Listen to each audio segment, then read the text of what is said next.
বলবো যে কোনো পার্টিকুলার স্ট্রিমের মধ্যে আবার মানে স্ট্রিমের মধ্যে আবার স্পেশালাইজেশন এইটা না করে তুমি যদি ডাইরেক্ট সেই স্ট্রিমটা নাও তাহলে অনেক বেটার হবে। যেমন একটা উদাহরণস্বরূপ বলছি, বিটেক ইন সিএসি এটা এতদিন ছিল, কিন্তু এখন থেকে দেখছি যে বিটেক ইন সিএসি আবার তার মধ্যে আবার specialisation in AI and ML, অথবা রোবোটিক্স, অথবা ডেটা অ্যানালিটিক্স, বা বিগ ডেটা, বা ক্লাউড কম্পিউটিং, বা সাইবার সিকিউরিটি, এগুলো সব স্পেশালাইজেশন এরকম করে কোর্সের নাম। আমি বলবো ওই সব গল্পে না গিয়ে চেষ্টা করবে ডাইরেক্ট বিটেক ইন সিএসসি যে কোর্স আছে সেইখানে অ্যাডমিশন নেওয়ার। এরকম প্রতিটা শাখার ক্ষেত্রেই আমি বলবো,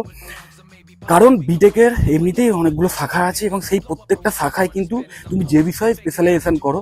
সেই বিষয়টাও শেখানো হবে, আবার অন্যান্য বিষয়গুলো নিয়েও কিন্তু কমপ্লিটলি 4 বছর ধরে শেখানো হবে। তো আমি বলবো এখন ওই যেহেতু ভবিষ্যতে এআই টেকনোলজি বা অন্যান্য আরও যে অটোমেশনের যে রেভলিউশন আসছে